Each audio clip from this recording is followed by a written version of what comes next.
Hai, Assalamualaikum warahmatullahi wabarakatuh. Sebelumnya, bagi teman-teman yang belum pernah menonton video saya, perkenalkan nama saya Vita Rusdania. Saya merupakan salah satu mahasiswa di Politeknik Negeri Samarinda dari jurusan akuntansi, program studi D4 akuntansi manajerial.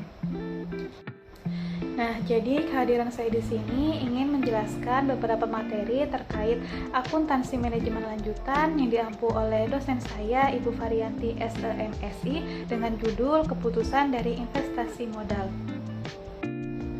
Nah, untuk definisinya sendiri, keputusan investasi modal merupakan capital investment decision yang berkaitan terhadap proses perencanaan, penetapan tujuan dan prioritas, pengaturan pendanaan, dan penggunaan kriteria tertentu untuk memilih jangka panjang. Di sini kita lihat ada dua jenis dari proyek penganggaran. Yang pertama ada proyek independen, yaitu merupakan proyek yang apabila diterima atau ditolak tidak akan mempengaruhi arus kas proyek lainnya. Sedangkan yang kedua ada proyek mutual eksklusif, yaitu merupakan proyek-proyek yang apabila diterima akan menghalangi proyek-proyek lainnya.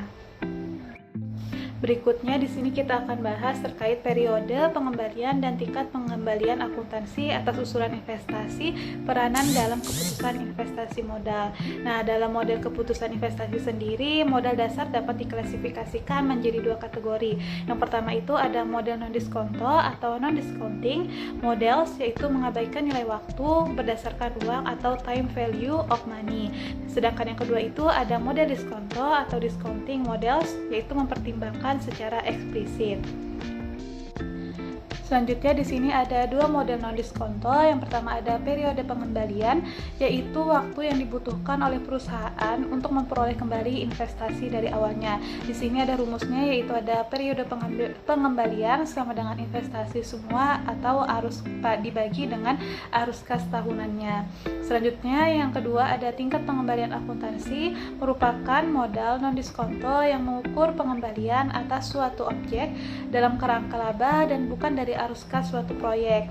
Di sini dirumuskan yaitu periode pengembalian sama dengan tingkat pengembalian akuntansi sama dengan laba rata-rata atau investasi awal atau investasi rata-rata. Nah, yang ketiga ada investasi dapat diartikan sebagai investasi awal atau sebagai investasi rata-rata. Selanjutnya di sini ada dua model diskonto. Yang pertama ada NPV atau nilai sekarang bersih, merupakan selisih nilai sekarang dari arus kas masa depan dan pengeluaran investasi awal dengan rumus sebagai berikut bisa saya tunjukkan. Dan yang kedua ada IRR atau Internal Rate of Return, yaitu adalah suku bunga yang mengatur dari nilai sekarang dari arus kas masuk proyek sama dengan nilai sekarang dari biaya proyek tersebut. Ini juga saya tunjukkan rumusnya dalam bentuk gambar ya teman-teman. Selanjutnya di sini kita akan bahas terkait proyek saling eksklusif.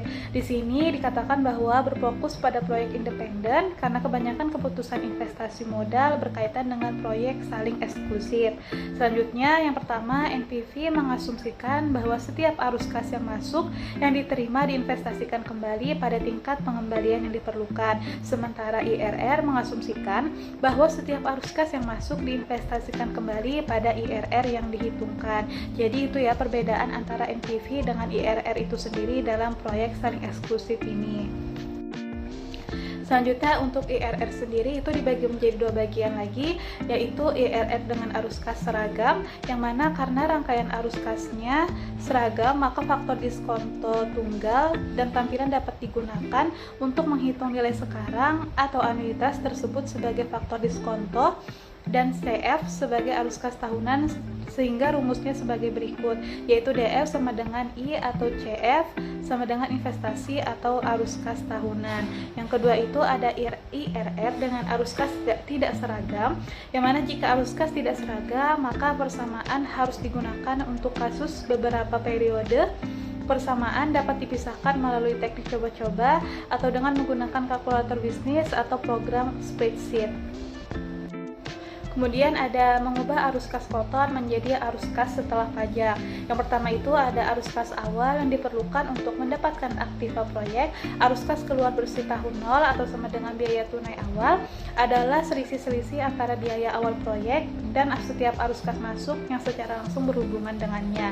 Sedangkan yang kedua itu ada arus kas masuk yang dihasilkan selama umur proyek, arus kas masuk yang muncul pada waktu akuisisi termasuk penghematan pajak dari penjualan aktiva, kas dari penjualan aktiva, dan keuntungan pajak lainnya seperti kredit pajak. Nah, keuntungan penjualan sendiri, aktiva menghasilkan pajak tambahan sehingga mengurangi hasil kas yang diterima dari penjualan aktiva lamanya.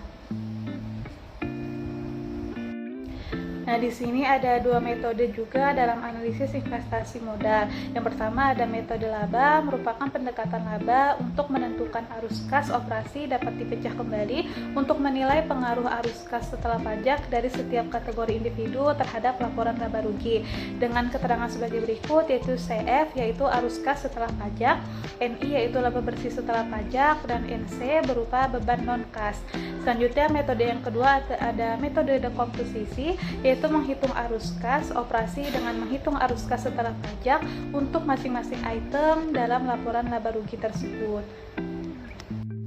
Nah, di sini saya tampilkan ya teman-teman untuk perhitungan daripada laba rugi untuk menentukan arus kas setelah pajaknya. Di situ ada total pendapatan dikurangi dengan beban operasi kas sehingga dikurangi dengan penyusutan sehingga terdapat laba sebelum pajaknya.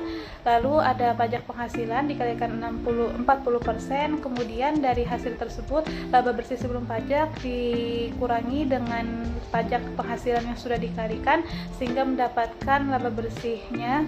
Dan arus kas dari laporan laba rugi itu dihitung sebagai CF NI ditambah NC yang mana 90.000 ditambah 200.000 sehingga menghasilkan Rp290.000. Kemudian di sini kita akan bahas terkait lingkungan manufaktur yang canggih, yaitu dalam lingkungan manufaktur yang canggih, investasi jangka panjang pada umumnya berkaitan dengan otomatisasi pabrik. Namun sebelum otomatisasi ini dibuat, pertama-tama perusahaan sebaiknya menggunakan teknologi yang ada dengan efisien. Selanjutnya yang kedua ada analisis dalam teknologi manufaktur yang canggih dapat memberikan kontribusi yang dibuat untuk mendukung strategi seperti peningkatan produk, disverifikasi, dan pengurangan resiko-resiko yang mungkin terjadi. Jadi penggunaan manufaktur yang canggih ini sendiri mungkin sama artinya dengan pemanfaatan atas teknologi agar perjalanan perusahaan itu lebih efektif dan efisien. Jadi mungkin itu tadi teman-teman yang mungkin saya bisa sampaikan terkait materi keputusan investasi modal.